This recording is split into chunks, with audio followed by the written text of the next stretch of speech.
Oi, pessoal, Mariana Bruce, professora de História, Filosofia e Sociologia do Colégio Francisco de Assis. Estamos aqui para mais uma aula de Sociologia. Estamos ainda nesse contexto de quarentena, de pandemia global. Espero que todos e todas estejam bem. Estou preparando esse material aqui para vocês com o maior carinho, espero que vocês estejam gostando. Se tiver alguma dúvida, se tiver com alguma dificuldade, não hesitem em perguntar.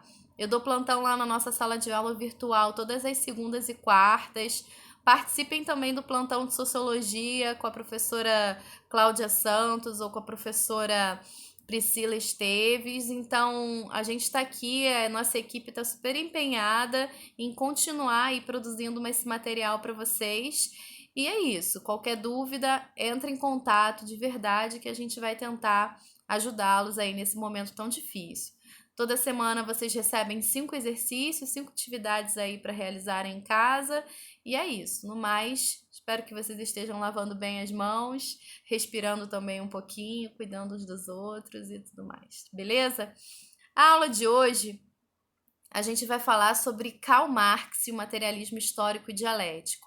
A gente vai montando aqui um mapa, né, das linhas clássicas do pensamento sociológico.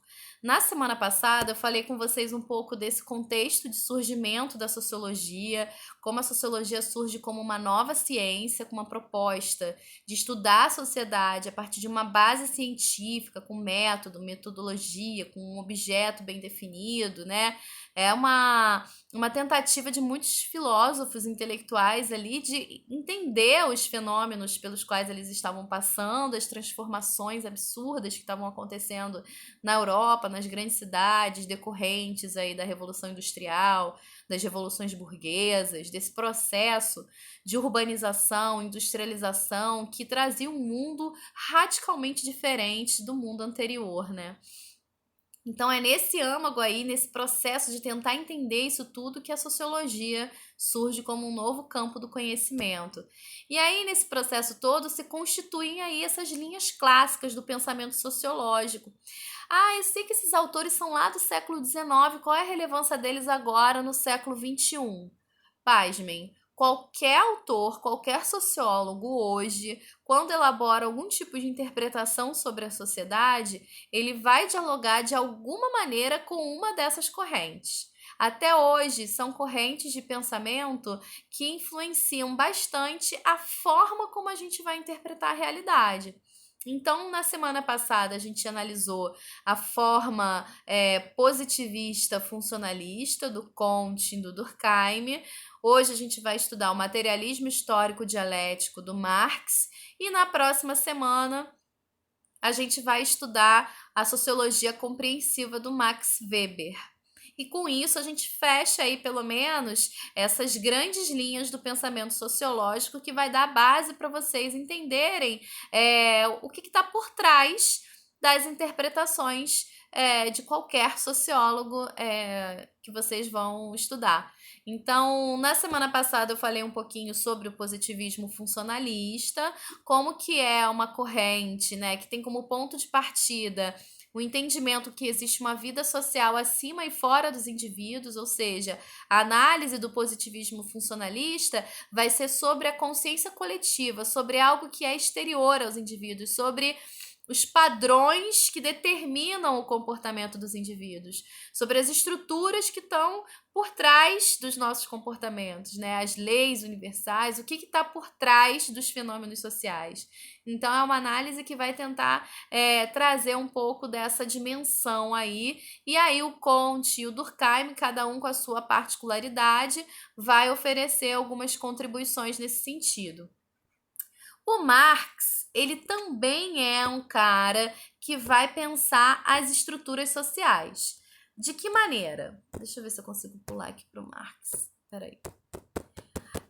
Ele também vai pensar as estruturas sociais, ou seja, o Marx ele não vai analisar exatamente os indivíduos, mas ele quer entender as estruturas que determinam as condições de vida desses indivíduos em uma sociedade. Particularmente, o Marx está ali no século XIX, analisando a realidade do capitalismo, principalmente em uma cidade como Inglaterra, mas ele passou também por outras cidades, na Alemanha, enfim. E ele observa aquelas contradições geradas pelo capitalismo de maneira muito angustiada, né? Ele fica muito angustiado com aquilo tudo e ele quer entender o funcionamento daquele mundo, mas ele não quer apenas entender. O Marx ele vai ter uma leitura engajada. Isso significa que ele não se posiciona apenas como uma pessoa que interpreta a realidade, mas ele quer interpretar a realidade para transformá-la. Talvez por conta desse engajamento político é que o Marx costuma ser um dos autores mais polêmicos da sociologia. Quer dizer, de alguma forma, todos os autores têm algum tipo de engajamento, mesmo quando eles se propõem ali, por exemplo, o Durkheim, o Comte, que eles buscam a objetividade, a neutralidade, né, como aspecto fundamental da forma como se deve interpretar a realidade.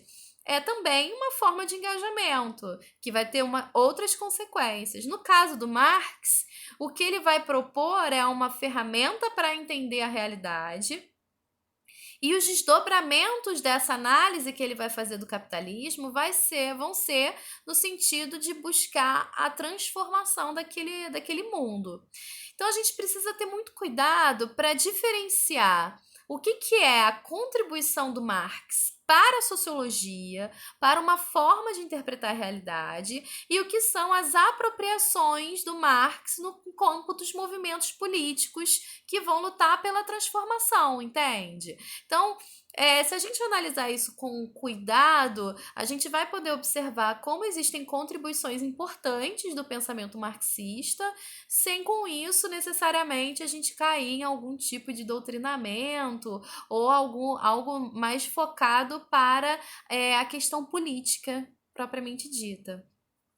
Eu aqui, nessa aula de hoje, vou tentar trazer, então, essa reflexão mais para esse entendimento do que é a contribuição do Marx para as análises sociológicas, tá bom? Então vamos lá. Como eu falei, ele é criador de um novo método de interpretação da realidade, que é o materialismo histórico, e eu incluiria aí nesse mapa mental mais uma palavrinha: o materialismo histórico e dialético. Isso, desculpa. Isso significa que ele está sintetizando, na verdade, um diálogo que ele faz com vários outros autores, entre eles o Hegel, e que ele traz para o campo concreto das condições materiais de existência um entendimento de como é o funcionamento da história.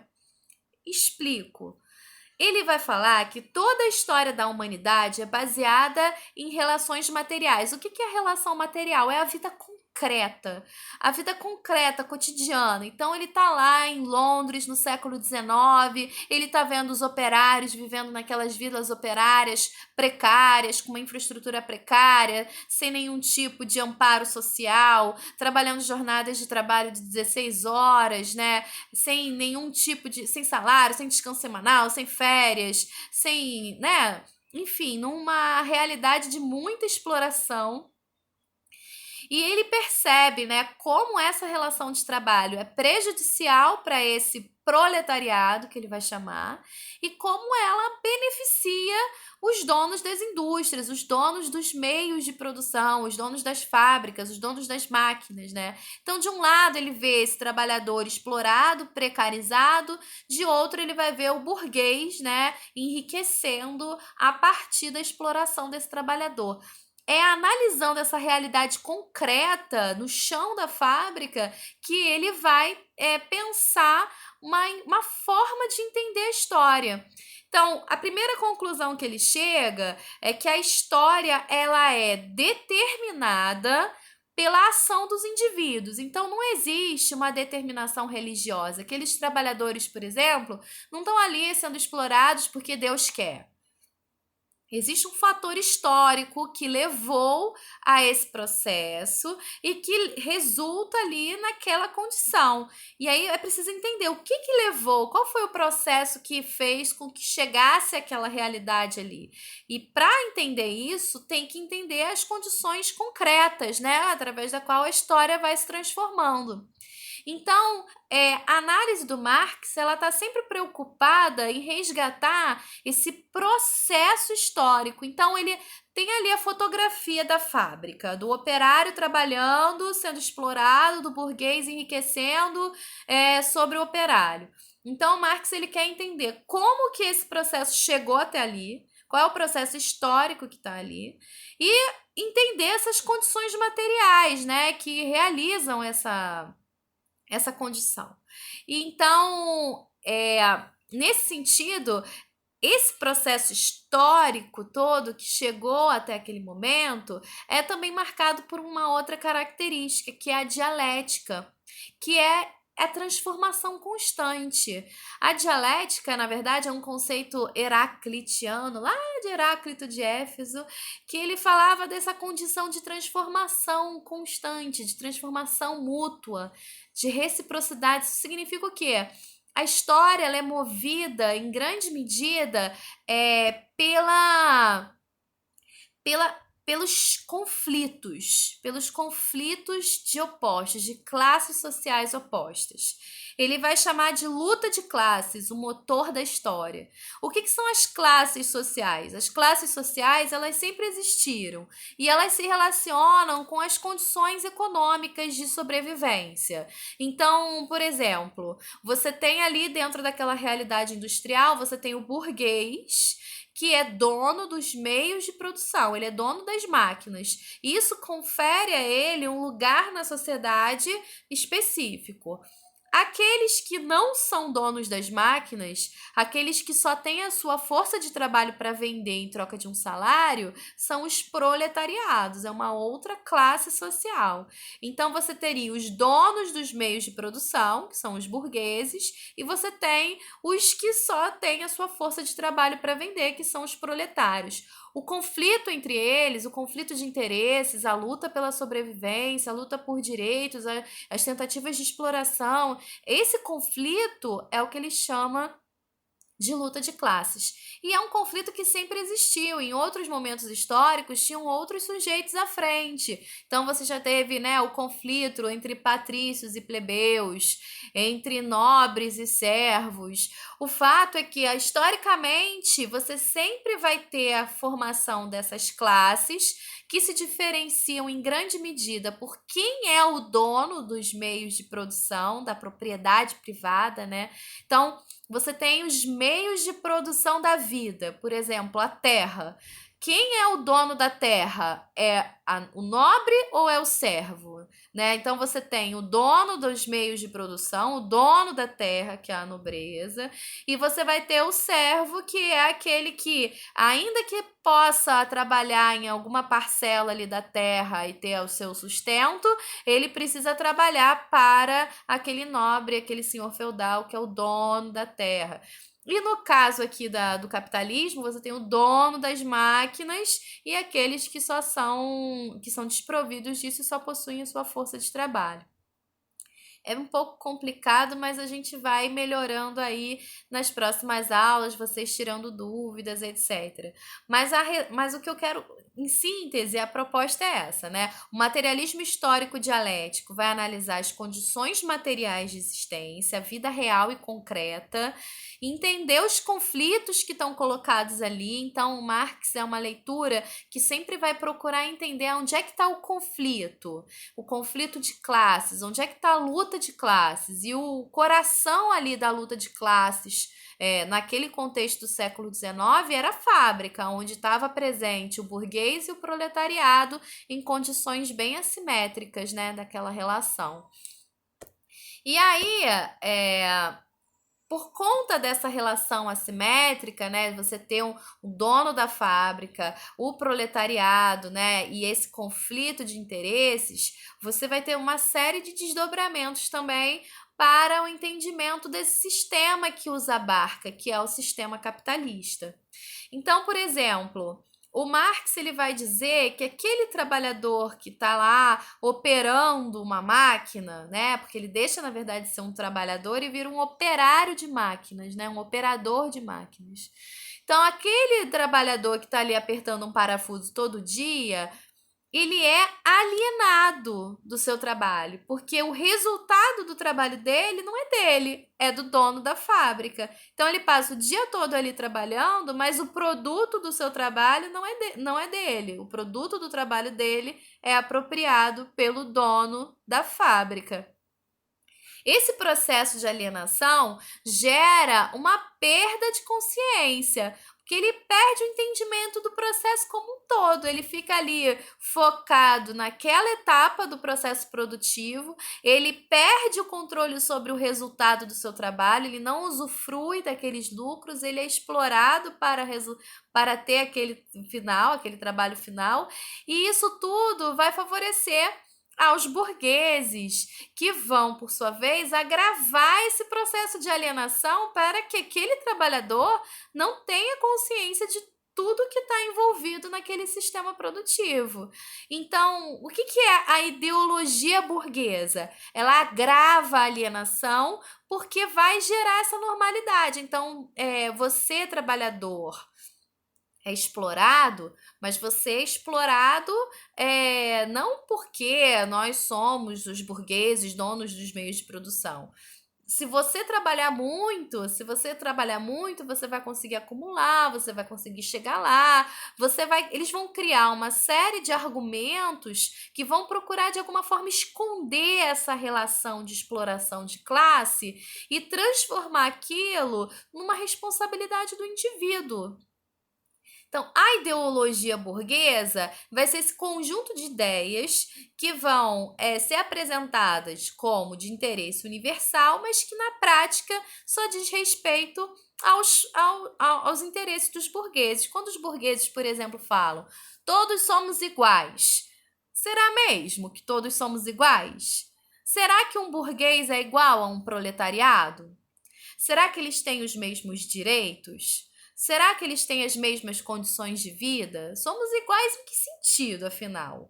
Quando alguém fala que somos iguais, é importante a gente entender quem é que está falando que nós somos iguais, porque geralmente quem está prejudicado nessa relação fica ali mascarado nessa hipótese, né? Então, isso se chama ideologia. Ideologia é você trazer uma ideia que é universal, todos somos iguais, escondendo ali que, na verdade, é uma ideia de classe. Os burgueses estão falando isso, mas, na real, nós não somos todos iguais, porque os proletariados, nesse caso, eles estão prejudicados porque eles não têm o poder sobre os meios de produção da vida.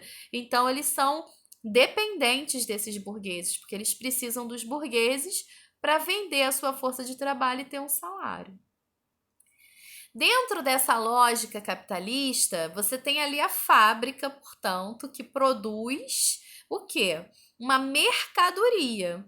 E aí a relação econômica, as condições materiais não terminam ali na fábrica, né? Porque para aquela fábrica de continuar girando e ser lucrativa, tem a dimensão da exploração do trabalhador, e aí tem um conceito muito importante do Marx que é a mais-valia, que é o seguinte: o trabalhador está ali na fábrica e ele trabalha, sei lá, 10 horas naquela fábrica.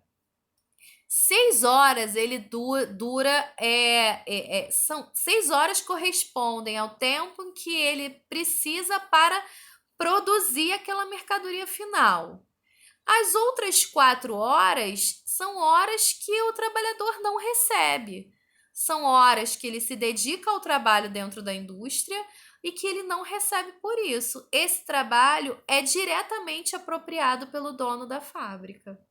Então, a mais-valia é essa diferença entre o ganho do burguês e o salário do proletariado, que tem essa brecha aí, né? Então, o burguês ele se apropria de uma parte do trabalho do proletariado que não é transformada em salário. Então, se você trabalha 10 horas, você vai receber por 6 horas.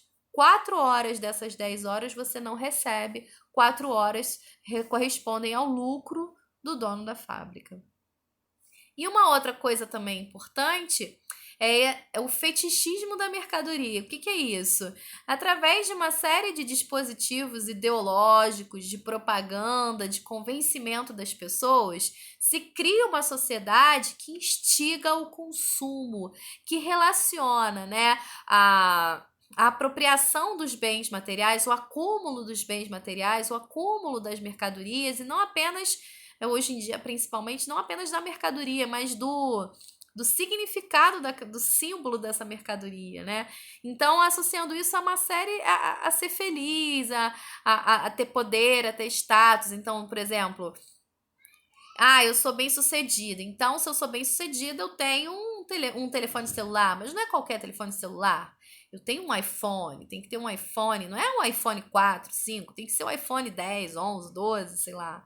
Então, nesse sentido, a gente vai criando um fetiche sobre essas mercadorias que transcendem o valor que elas têm, obviamente.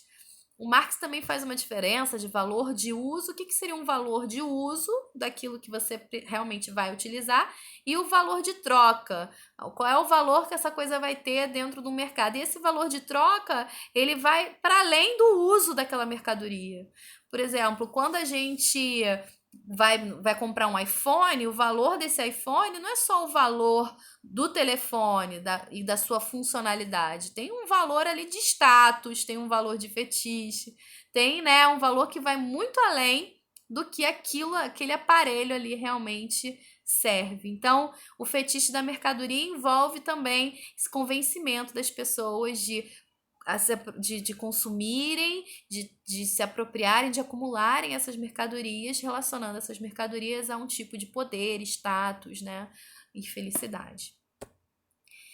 E para fechar, né, dentro dessa lógica, dessa tensão entre uma infraestrutura econômica que oferece as condições materiais de existência, ou seja, você tem ali uma infraestrutura econômica, o sistema capitalista, que funciona dentro dessa lógica de produção, de acumulação de capital, de exploração do trabalhador, de lucro, não é isso? De mais-valia. Essa infraestrutura econômica gera uma superestrutura ideológica, política, moral, que vai justificar essa lógica essa lógica econômica. Então você tem o capitalismo como um modo de produção, um modo de produzir, né, as coisas, com tudo isso que está relacionado, as relações de classe, o fetiche da mercadoria, mais-valia, tudo isso que a gente viu. E você tem um aparato de superestrutura que vai justificar esse mundo aí, que é onde estaria a ideologia, onde estão as leis, onde estão os valores morais de uma sociedade, a cultura, né? Todos esses aspectos, de alguma forma, dialogam, são constituídos a partir dessa relação com a infraestrutura e que, por sua vez, influenciam também. Há uma relação dialética aí entre superestrutura e infraestrutura. Por que eu estou falando isso? Dentro da lógica capitalista, desse modo de produção capitalista, o Marx entendia que a condição de vida desse proletariado dificilmente seria boa. Ele poderia até conquistar algumas coisas dentro da luta de classes, conquistar alguns direitos, mas em essência é uma estrutura que depende da exploração desse proletariado, que depende desse lucro que é obtido na mais-valia, na exploração do trabalho, no fetichismo da mercadoria, numa lógica de produção insana, tudo isso. Então, para o Marx, o funcionamento do capitalismo como um modo de civilização é um funcionamento que favorece exclusivamente a burguesia. E, nesse sentido, era necessário promover uma transformação radical, revolucionária desse sistema produtivo. E aí ele começa a pensar o socialismo e, na sequência, o comunismo como uma outra forma de civilização, onde se buscaria o fim da luta de classes, o fim dessa diferença entre classes sociais. E aí o socialismo seria uma etapa para alcançar o comunismo, o mundo comum, onde todos estariam nessa base comum, ou seja, onde não haveria uma classe dona da propriedade privada e outra classe destituída dessa propriedade privada. Quando eu falo de propriedade privada, não é a sua casa, o seu carro, o seu estojo, o seu livro, não são essas coisas, são as propriedades que produzem a vida, as propriedades dos meios de produção, o dono da máquina da fábrica, o dono da terra, da onde sai a comida, né? São esses aspectos, o dono do dinheiro, né? No caso, onde é produzido o dinheiro. Quer dizer, dentro dessa teoria marxista, as contradições do sistema capitalista levariam aos proletários a se unirem num processo revolucionário que destituiria a burguesia, né, desse lugar de dona dos meios de produção, redistribuiria as riquezas, garantiria que o controle dos meios de produção fossem dos trabalhadores e, na sequência, se construiria uma realidade em que não haveria mais o Estado, porque não haveria mais classes e todos estariam numa condição econômica minimamente equilibrada, né? É muita coisa, gente. A gente vai entender isso melhor nas próximas aulas, mas em linhas gerais, essa é a proposta e a contribuição do Marx para o estudo da sociologia. Qualquer sociólogo que se propõe a estudar a realidade, buscando entender, tendo como foco conflito, a luta de classes, né, o entendimento dessas contradições geradas pelo sistema capitalista e muitas vezes com esse cuidado, né, de entender que esse é um sistema que gera esses prejuízos para a classe trabalhadora, estão bebendo aí das fontes marxistas. Beleza? Então é isso, por hoje é só. Na semana que vem a gente vai aprofundar essa discussão toda, tá bom? Qualquer dúvida, participem do plantão e eu tô lá na sala de aula virtual. Beijo, até mais!